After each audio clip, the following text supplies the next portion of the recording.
Rikthehemi në podcastin Shëndetjen e parë, një emër të njohur për publikun ton, onkologun dhe drejtorin e klinikës së onkologjisë, Ilir Kurtishi, i cili ka qenë edhe më herët i ftuar në podcastin ton për të diskutuar sfidat e trajtimit të kancerit në Kosovë. Mirë po, sot do të flasim për kancerin e pankreasit, i cili konsiderohet një nga format më agresive dhe më sfiduese të kancerit, pasi në shumicën e rasteve diagnostikohet në faza të avancuara, duke e bërë trajtimin më të vështirë dhe duke kufizuar mundësitë terapeutike.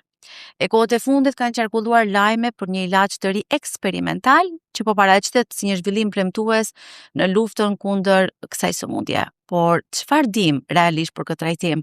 A kemi të bëjmë një hap të rëndësishëm shkencor apo me rezultate që ende duhet të konfirmohen? Përshëndetje zoti Kurtishi dhe mirë se erdhe në podcastin Shëndetjen e parë, e mbështetur nga United Hospital, për cilën jemi shumë falënderues. Mësë gjej, është jetë e me shëruar. Dhe shumë e përfolur ditëve të fundit nga opinioni i gjerë dhe janë shumë kurreshtar të dinë më shumë për këtë ilaç eksperimental. Çfarë dim për këtë ilaç? Dhënat e fundit që janë prezentu për këtë ilaç në Chicago, në kongresin më të madh botëror në ASCO, kanë vënë pa që ilaçi i cili janë prezentu dhënat në ASCO, në kongresin amerikan të onkologjisë, ka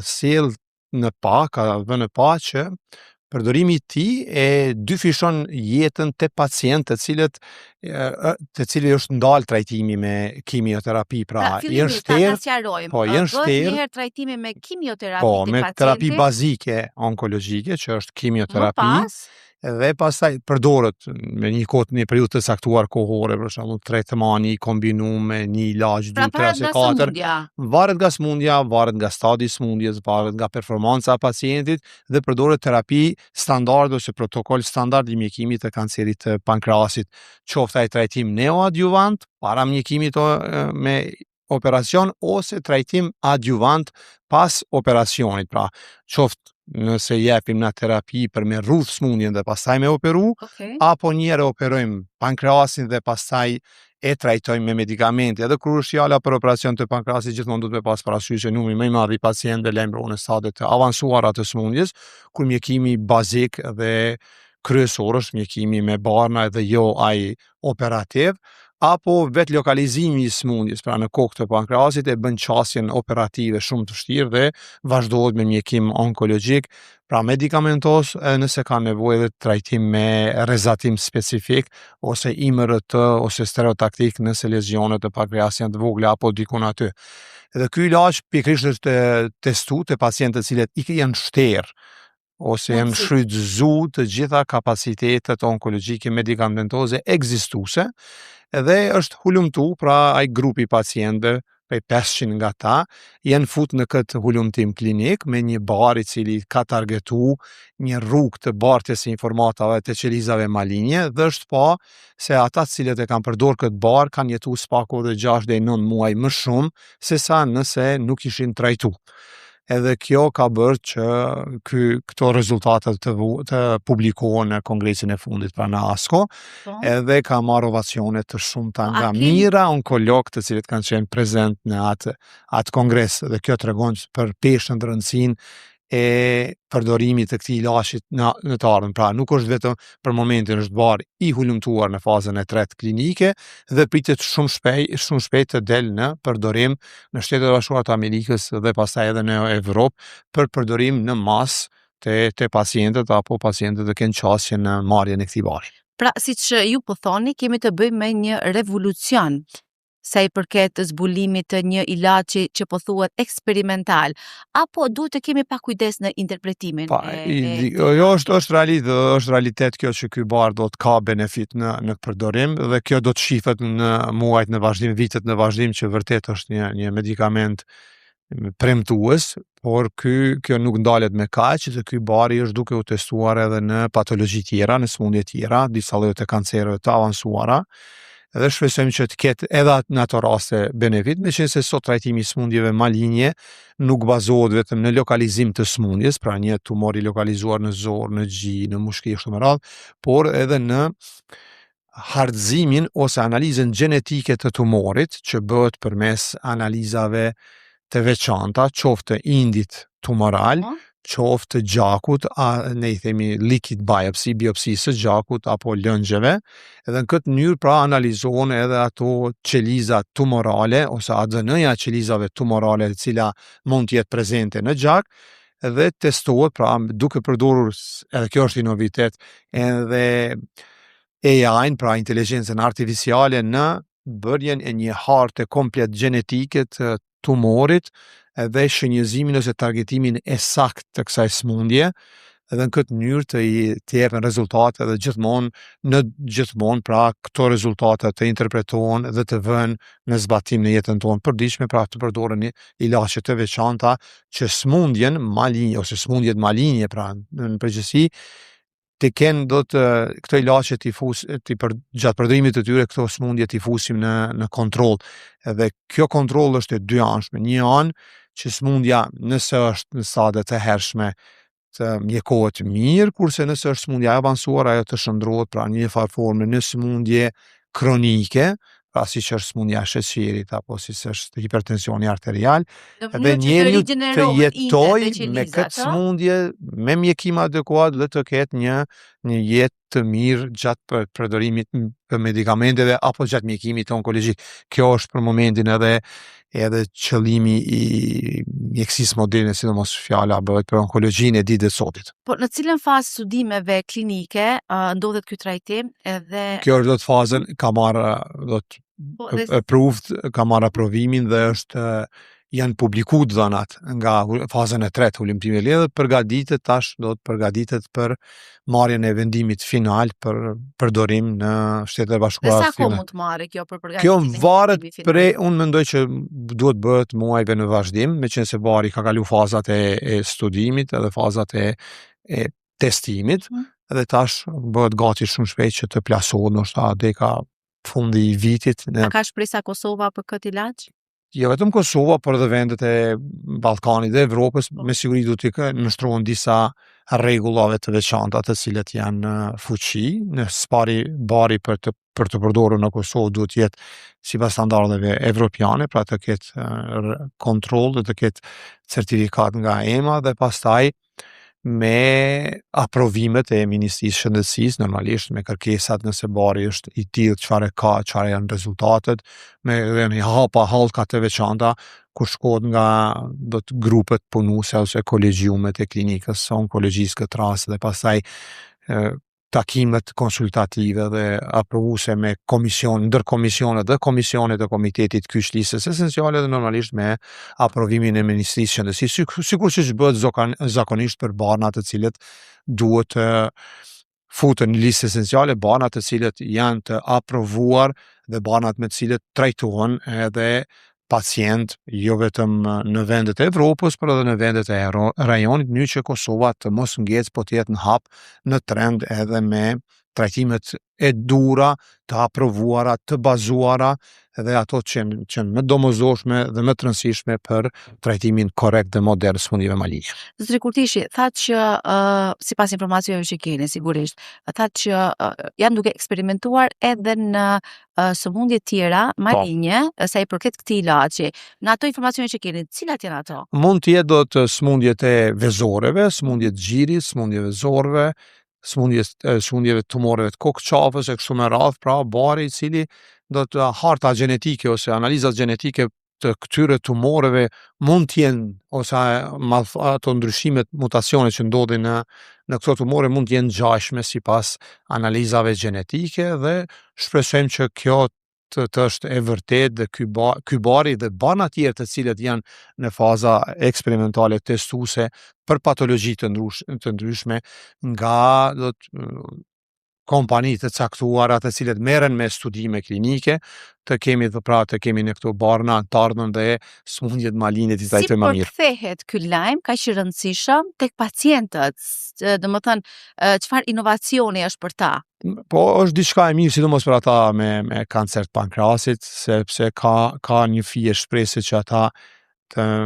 të jetojnë më gjatë. Jo vetëm disa muaj, po kjo mund me kohë edhe të ndrojë. Dhe ndërkohë ky bar ndoshta të përdoret jo vetëm në stadie të avancuara, pra me rekomandimet fillestare përdoret veç pas shfrytëzimit të kimioterapisë ose linjave adekuate me kimioterapi, po të ardhmen ndoshta mund përdoret edhe më herët, do të kur bëhet standard i mjekimit ose fillestare i mjekimit që do të bënte rezultate shumë të mira në trajtim. Jo vetëm ky bar, ne themi në së fundi patëm edhe disa barna tjerë, për shembull për tumore të kokqafës, për tumore të mushkrive, pra për prostatës e kështu me radhë, por edhe barna të cilët ne i kemi sot në Kosovë, të cilët ne i përdorim, kur është fjala për disa lloj target terapi imunologjike kështu me radhë, ata barna të pacientë tanë të cilët janë në trajtim dhe ata të cilët kanë benefit prej tyre, pra një numër i konsiderueshëm i tyre kanë vite tana me të cilët barna ata trajtohen dhe janë gjallë sot, falë atyre medikamenteve dhe vazhdojnë të kenë një jetë mirë. Të mbesim tek ilaçi eksperimental, domethënë tek për sëmundjen e kancerit tek pankreasi. Po, a mund të përdoret në gjitha grupet e zhvillimit të kësaj sëmundje në pankreas, apo e ka një fazë të caktuar se kur mund të përdoret? Ajo është testuar te rastet metastatike, pra kur sëmundja është e avancuar, në stadi 3-4, zakonisht stadi 4, dhe pas përdorimit të ilaçeve ose linjave fillestare të kimioterapisë apo metodave nëse janë përdorur operative apo nëse është përdorur mjekim tjetër alternativ me rezatim. Dhe kur pacienti do të lihej pa mjekim të mëtejmë onkologjik, me qenë se nuk ka benefit për mjekime, atër ky bari është fut në përdorim të grupet e caktuara të pacientët të cilët kanë qenë pjesë e volumtimit, dhe kur janë grumbullu dhënat nga ata pacientë shpase ata që kanë përdor këtë bari, dhe ata cilët nuk kanë përdor këtë bari, ata që kanë përdor këtë bari kanë jetu spaku 6 muaj më shumë, më gjatë se sa ata cilët... Ju si onkolog dhe që merreni çdo ditë, çdo sekond, çdo orë të jetës suaj me sëmundje të ndryshme maligne, a mendoni që në dekadën e ardhshme sëmundja e pankreasit, në kanceri i pankreasit, do të jetë e menaxhueshme? Është një prej kancereve sipas këtyre zhvillimeve që sot po dëgjojmë. Po, një prej kancereve më të rrezikshëm, me fatalitet më të lartë shumë është pikërisht kanceri i pankreasit. Ajo që është në favor të popullit tonë dhe njerëzimit përgjithësisht që nuk është në frekuencë shumë shpesh. Pra nuk është tumori me përqindjen më të madhe, me incidencën më të lartë, siç janë ato tumoret e gjirit apo tumoret e mushkrive apo zorës trash, por prapse ka një tendencë do që këto numra, kjo incidencë e sëmundjeve të pankreasit nga vitin vit të ndryshojë dhe të jetë ndoshta 1%, 2 pak më lartë nga vitin vit, dhe të kemi një numër të kufizuar të tyre. Po prapse është një sëmundje e cila në teni, por edhe vende tjera zbulohet vonë dhe këto inovitete në trajtim sëmundjes pankreasit janë shumë benefitpruese.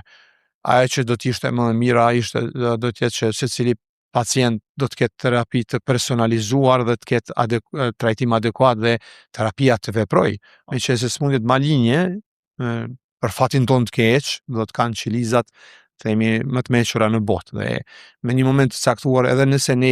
ato i targetojmë, i shënjojmë dhe i shkaktojmë vdekje qelizave tumorale, duke mos i dëmtuar qelizat e shëndoshme, më kohë ato kanë mekanizma rezistent dhe prapse fillojnë dhe shumëzohen dhe ikin mekanizmave siç i kanë ikë më herët të sistemit tonë imun, apo i ikin mekanizmave tjerë shkatërrues nga përdorimi i medikamenteve nga jashtë, të cilët ne i përdorim, qofshin ato me bazë të imunoterapisë, bazë të limfociteve T ose CAR T cell,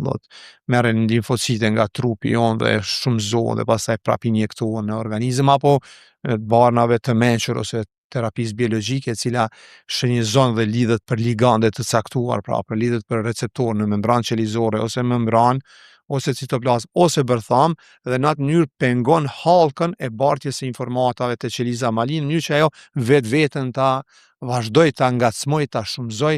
dhe ta rivendos në pjesë tjera trupit ton, duke shkaktuar dëm nikoqirit ose organizmit të shëndosh, duke ja marrë materit ushqyese dhe duke e fut në një cirk ose në një qark që ai nuk mund të kthehet pas dhe duke shkaktuar dëmtime të parikuperueshme. Doktor, Sa i përhapur është sëmundja e kancerit në pankreas në vendin tonë dhe pse konsiderohet si më agresive? Është në përqindje shumë të vogël, do të kap dikun 40-50 pacienta në vit, nga 2100-2200, pra i për një përqindje shumë e ullë, por prap se prap është sëmundje shumë e rrezikshme dhe sëmundje cila për fatin e keq zbulohet vonë, me qenë se nuk ka shenja fillestare, si shumica tumoreve, por pankrasi pak më tepër dhe pacientët lajmërohen pra në stade kur sëmundja është e avancuar dhe lokalizimi i tumorit, sidomos që është më i shpeshti në kokë të pankrasit, e bën qasjen ose trajtimin operativ gati të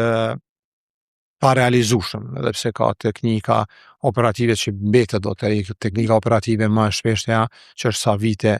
një VIPL operation ose operacioni më i madh në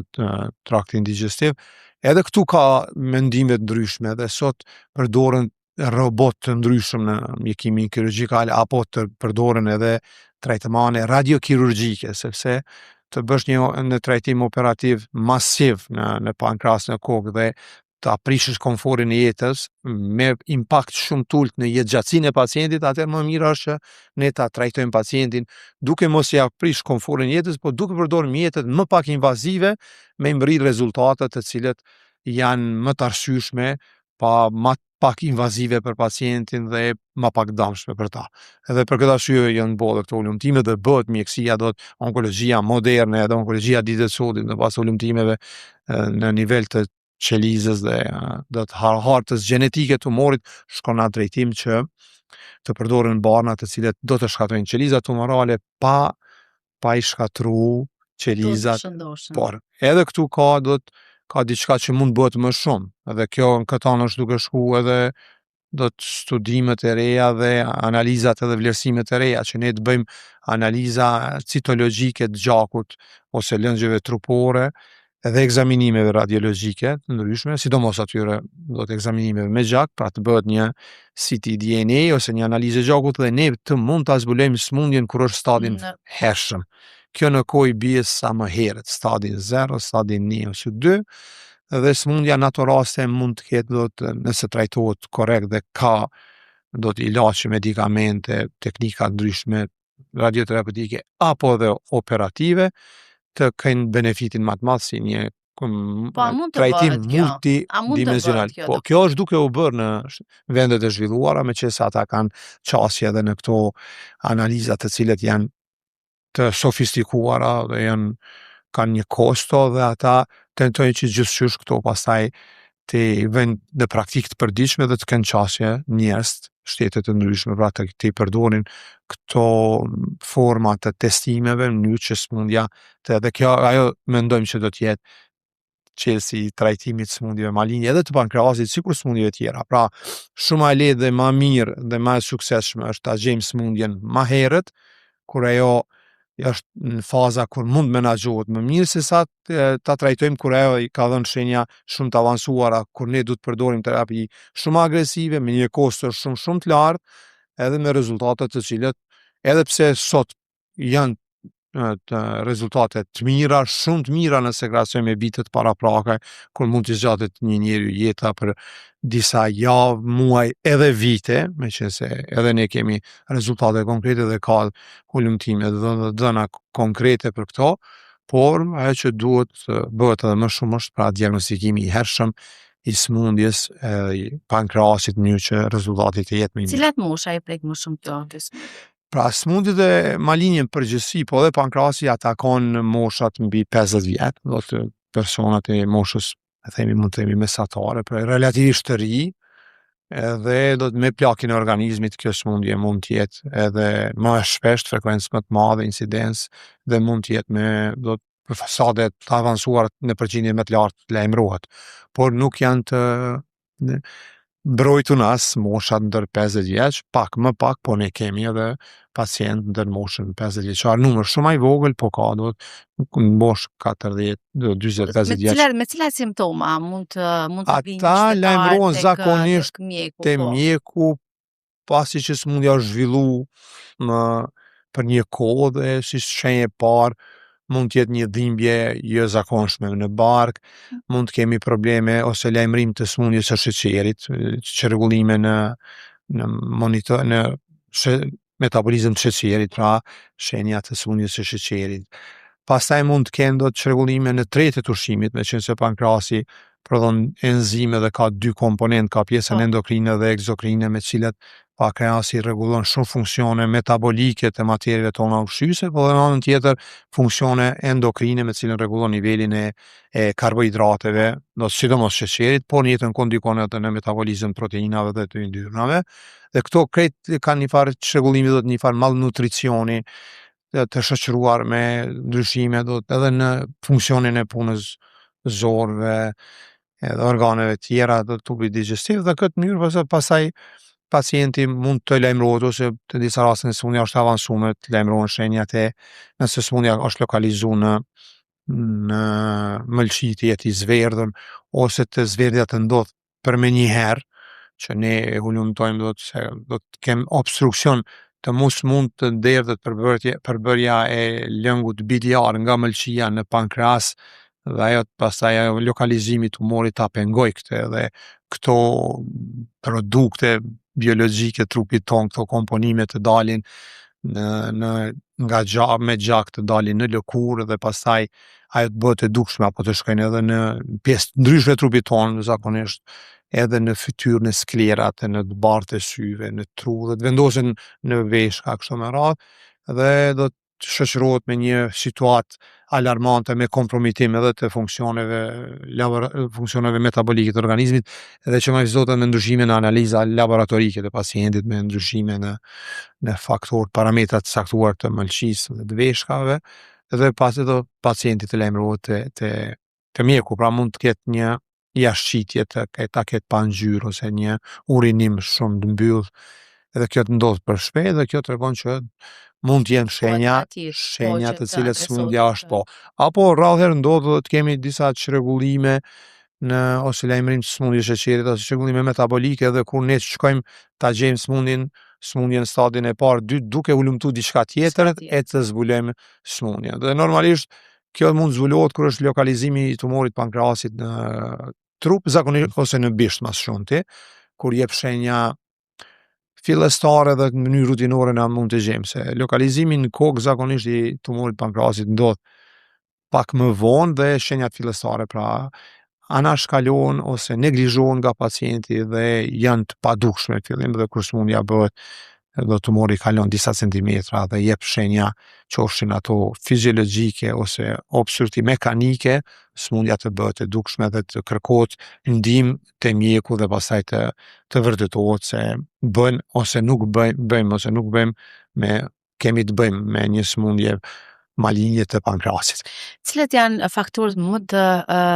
rëndësishëm të rrezikut për zhvillimin e kësaj sëmundje dhe si mund t'i bëjmë parandalimin e tyre? Ka faktor eksplicit, themi, se është sëmundja multifaktoriale, po janë disa faktorë që mund të nxisin ose t'i ndihmojnë këtij fenomeni ose shfaqjes së kësaj sëmundje të pankreasit. Ndërta është abuzimi me alkool,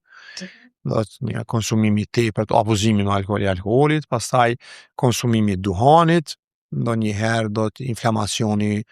kronik në pankreas ose guralec të ndryshëm të cilët mund të jenë në rrugë biliare dhe me kohë ta irritojnë, apo dhe predispozita gjenetike, dhe faktorë të tjerë siç është mos aktiviteti fizik ose konsumimi i një ushqimi jo adekuat, gjitha këto mund të shërbejnë të ndërveprojnë mes veti me komponentën gjenetike dhe me kohë të lajmërohet. Pra një stil i jetës i mirë? Një stil i jetës i mirë nuk do të thotë që e prevenon smundjen i kancerit pankreasit, jo vetëm pankreasit, por edhe forma tjera të kancerit, po sadopak mund t'i kontribuojë që të kemi një funksion më të mirë të organizmit ton, e sidomos sistemit ton imun, i cili është një gardian ose është një mbrojtës natyral, një sistem i mbrojtjes son, një sistem i sofistikuar i cili monitoron ndryshimet të cilat mund të lajmërohen dhe të cilat janë rrezik për organizmin, e të cilat ai mund t'i eliminojë akoma ato pa shkaktuar rrezik real. Në vendin ton, pa e fut këtë ilaçin eksperimental për cilën folëm fillim podcastit, si bëhet trajtimi i kësaj sëmundje? Pra, trajtimi është multidimensional dhe ka 3 hallka të trajtimit të kësaj sëmundje. Nëse sëmundja është e lokalizuar në ato pjesë të pankrasit ku mund bëhet qasja operative, mund bëhet ajo edhe në institucione, dhe numri i rasteve kur pacienti trajtohet në aspekt operativ është shumë i vogël, do të nga ai numër që thash unë mund të jenë 5% dhe që mund kryhet intervenim, kurse numri më i madh do të trajtohen me protokole të trajtimit të sëmundjes malinje të pankrasit, me linjën e parë trajtimit, që është kombinim i 4 ose 5 ilaçeve që merren çdo 2 javë me një procedurë 48 orë të trajtimit për muaj të tërë, mund ta trajtojmë spaku me 6, 8 ose 12 seanca të tretman, pastaj të rivlerësohet dhe mund ndrohet terapia nëse kemi përgjigje jo adekuate ose nëse kemi përgjigje të mirë dhe sëmundja është rrudh, mund vazhdojmë edhe me linjën e dytë pas konsultës me operator se a mund bëhet qasje operative dhe në raste të caktuara bën edhe intervenime me radioterapi, pra nëse sëmundja është e lokalizuar dhe është masia e sëmundjes e tumorit më e vogël se 3 cm, ne mund ta targetojmë, ta shënjojmë dhe t'i japim hapësirë do të që mjekimi i tashëm me ilaçe eventual të jepet kohë pak më shumë në që të rikuperohen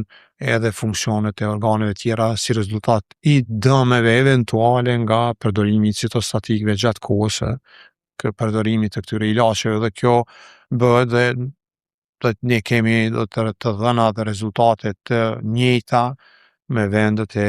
rajonit sa i përket trajtimit, jetëgjatësisë edhe mënyrës së menaxhimit të kësaj sëmundje. Kur jemi tek trajtimi i kësaj sëmundje, sa sfidë mbetet mungesa e barnave onkologjike në vendin tonë? Kur është fjala për sëmundjen e pankrasit, ne do të kemi barnat adekuat për trajtim përpos barnave të cilët janë një kohë në mungesë në klinikë shkaku i autorizimit marketingut, i cili është një procedurë administrative, është një ligj në fuqi që është miratohet prej politikë bërës, për Ministrisë së Shëndetësisë, edhe shpresojmë që shpejt edhe kjo pengesë për një mori të vogël të këtyre barnave, të cilët nuk kanë një kosto, te ne të kemi ti kemi ato prezent dhe të kemi mbuleshmërinë edhe më të mirë sa që kemi pas, në mënyrë që pacientët të trajtohen mënyrën më të mirë të mundshme, po zakonisht do të banat e linjes parë përpos atyre 2 dhe banat e linjes 2, 3 dhe ne i kemi në klinikë dhe gjatë gjithë kohës pacientë cilët kanë nevojë trajtohen me këto medikamente.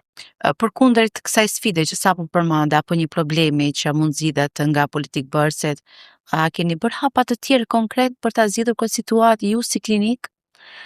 Ose një zëvendësim? Ne përdorim barnat, ato cilët janë patjetër, do të barnat cilët i kemi në disponim, por barnat cilët janë pjesë e protokollit, ne do të i njoftojmë pacient dhe Ministria e Shëndetësisë është e njoftuar edhe drejtoria e SHSKK-s, do të është problem që nuk është vetëm me medikamentet e klinikës onkologjisë, por edhe medikamentet në nivel nacional, pasi që është do të një ligj në fuqi i cili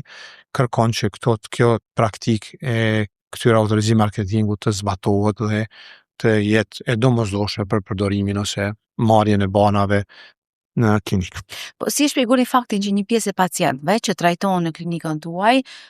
duhet që barnat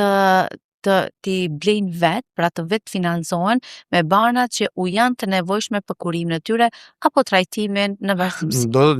Pjesa më e madhe e pacientëve marrin trajtimin te na, kur themi pjesa më e madhe është mbi 90% me medikamentet të cilët ne i kemi që i ofrojmë. Është një përqindje shumë e vogël e tyre të cilët duhet t'i sigurojnë këto barna dhe ne shpeshherë do të kur pacient jo shpeshherë, po gjithmonë i informojmë dhe ju tregojmë se cilat janë ato adekuate, cilat janë prezente në klinikë, me çfarë linje terapisë marrim, edhe si ne i trajtojmë, por meqense se sigurinë shëndetësore shpresojmë këtë ditë të jetësohen, do të edhe vendet e zhvilluara dhe vendet e rajonit kanë probleme të tilla edhe më shumë se ne, por ne kemi mbërri që me kapacitet të tona, të cilat i kemi, të kemi një trajtim korrekt, modern të pacientëve, të shumicës së tyre, dhe të gjithë këto të kryen në klinikën onkologjisë si vetëm institucion publik. Shpresojmë që me futjen e sigurimeve shëndetësore në përdorim ose në jetësim të kemi qasje edhe në barna, edhe më të mirë barna të domosdoshëm, jo barna të cilët mund të jenë eksperimentale ose mund të jenë për vendet të cilët kanë një fond sigurimit shumë më të lartë dhe pacientët ose qytetarët kanë kosto më të lartë edhe në sigurimet shëndetësore, por për nivelin tonë Kosovës, duke i pa praktikat e mira të vendeve të rajonit, edhe të vendeve tjera, ne të kemi të atë rrugë dhe të kemi qasje në këto medikamente të cilat janë të domosdoshëm. Pra është një barë për familje normal,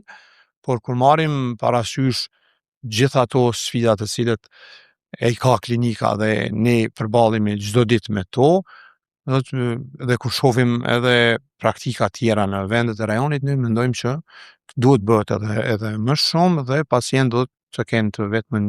drejt smundjen e tyre kurse banat, por sfidë përdorimi i banave. Tash ju jap unë edhe një kështu një informat. Ka pacientë tanë qytetarë tanë cilët jetojnë në vendet e Evropës dhe nuk mund të fillojnë trajtimet me njëherë, sikur se fillojnë në Kosovë, apo nuk mund të kenë qasje në një medikament që në Kosovë ne e kemë për momentin. Po ai mund, nëse ka sigurimin e vet, imbulohet ose do të shtoj tolla për me marë. Dhe për fatin tonë të mirë, na kemi bana për numër të caktuar, ne kemi bërë kërkesa që këto talë me këto indikacione për këto bana të rriten dhe gjithmonë ta zgjerojmë gamën e këtyre ilaqeve dhe shërbimeve tjera në mënyrë që pacientë të kenë qasje në këto medikamente. Por edhe pse trajtohen, jo vetëm Kosovë, edhe pse kanë qasje në gjitha këto bane, smundja mund të ketë rrjedhë të paparashikueshme dhe mundet duke u trajtu ndonjëherë organizmi të mos reagojë ashtu si duhet, sikur se që ndodh çdo vend tjetër dhe të kemi edhe sfida në trajtimin e smundjes. E di që nuk është as pak punë e lehtë, profesionale dhe menaxheriale në të njëjtën kohë, sepse ju jeni edhe drejtori i klinikës. Doktor, keni vite përvoj pune në këtë fushë dhe nuk dyshoj që do të ndanit për ne një histori tuajën prekse sa i përket trajtimit, kurimit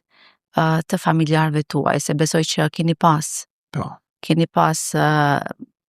edhe një rrugtim të tillë në jetën tuaj profesionale. Sa e vështirë është të merresh me trajtimin e familjarëve tuaj? Është diçka cilën ne si profesionist duhet ta kryejmë sikurse me çdo qytetar tjetër dhe edhe ajo ka smundja është e tillë dhe edhe ne i trajtojmë familjar tonë si pacient tjerë krejt, po momentet kur nuk shkon diçka mirë ose kur pas përfundimit të trajtimeve onkologjike ato mrimen një pikë kur nuk ka kthim pas dhe kjo pastaj e din se si është përfundimi, është diçka që ne duhet ta pranojmë dhe vazhdojmë përpara dhe unë kum pas rast pas një vjekimi disa vjeçar të agjës tim ai kam rruje edhe përkundër të përdorimit të gjitha banave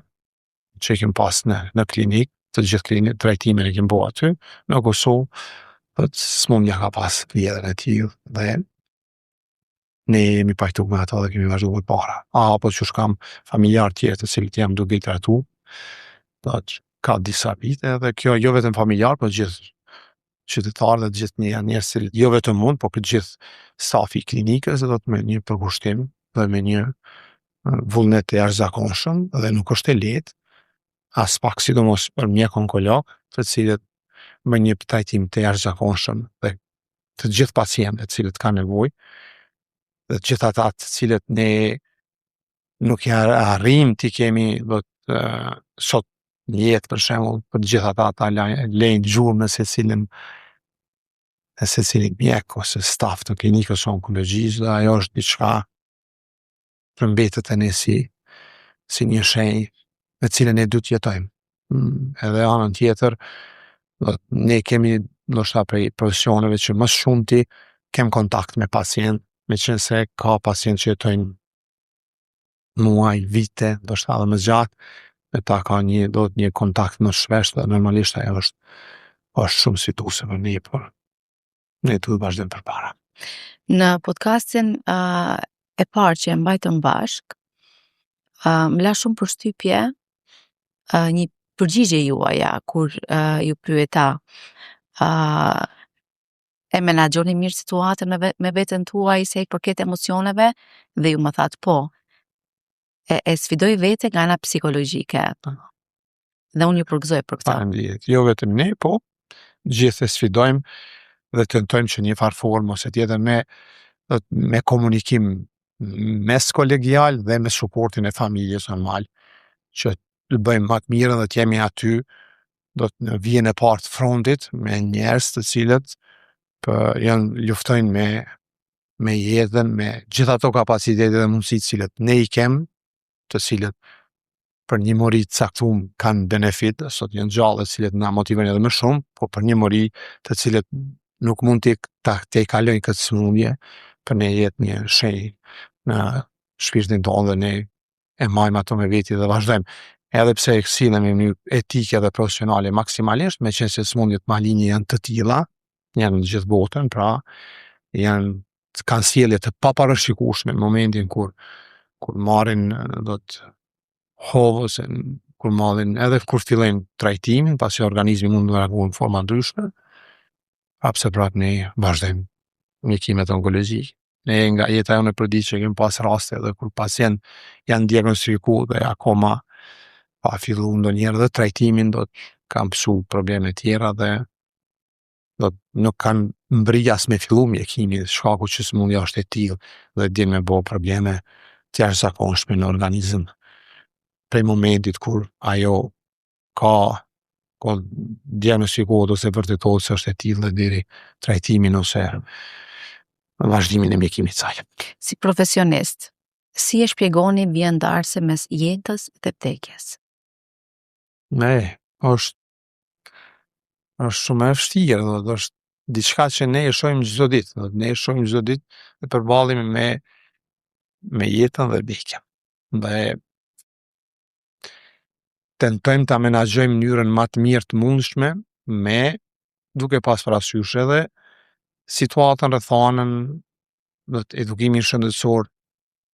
të popullit ton, kulturën, do të aspektin fetar, religios dhe gjithçka dhe ta bëjmë maksimumin që kur vije dita ajo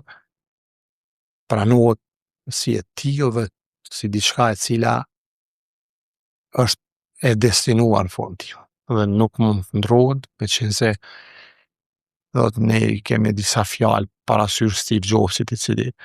ka qenë njëri ndër më të mençurit në botë, i cili në momentet e fundit jetës vet, një prej gjërave që ka thonë të mbaj mend është që shtratin e sëmundjes nuk ja ndron kërkush kërkujt. Dhe duhet përpiqemi që derisa nuk vim aty të bëjmë gjëra të cilët gjëra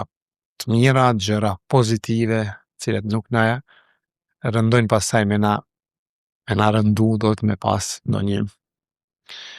ndonjë diçka që na pengon që se kemi realizuar kur jemi qenë shëndosh. Pra të bëjmë një jetë sa të mundemi pozitive, të shfrytëzojmë të mirat e jetës. Sepse njeriu në këtë jetë nuk len asnjë gjë tjetër përveç veprave të mira. Të përpiqemi maksimum me ato që kem dhe ta shfrytëzojmë racionalisht shëndetin kur jemi të shëndetshëm para se të na vije problemi, sëmundja, e cila pastaj është fazë tjetër e jetës. Doktor, faleminderit shumë që gjetët kohë në kohën tuaj të mangët për shkak të orarit të ngjeshur të punëve që të presin, të thirrjeve telefonike që i keni gjatë tërë kohës suaj, sepse unë dhe vetë ju pash, ju ishit gjatë gjithë kohës duke dhënë këshilla sa i përket trajtimeve të ndryshme tek njerëzit që kanë nevojë për ju, edhe përmes telefonit. Unë ju falenderoj shumë. Faleminderit ju, edhe shpresojmë që Kosovë ta kemi situatë edhe më të mirë viteve vazhdim, sa i përket jo vetëm trajtimit, se në atë anë është duke shku, por edhe të menaxhimit edhe diagnostikimit më të hershëm të edukimit të popullatës tonë më të mirë, në mënyrë që edhe qytetarët tanë të na ndihmojnë neve që sa më herët nëse ndodh ndonjë ndryshim ta hetojmë më mirë bashkë, në mënyrë që jeta e pacientit, jeta e qytetarëve tanë të jetë më e mirë. Faleminderit. Shikues nderuar, ishim në podcastin Shëndetjen e parë me onkologun Ilir Kurtishin dhe do takojmë në episodin e radhës. Mirëmbëjtje.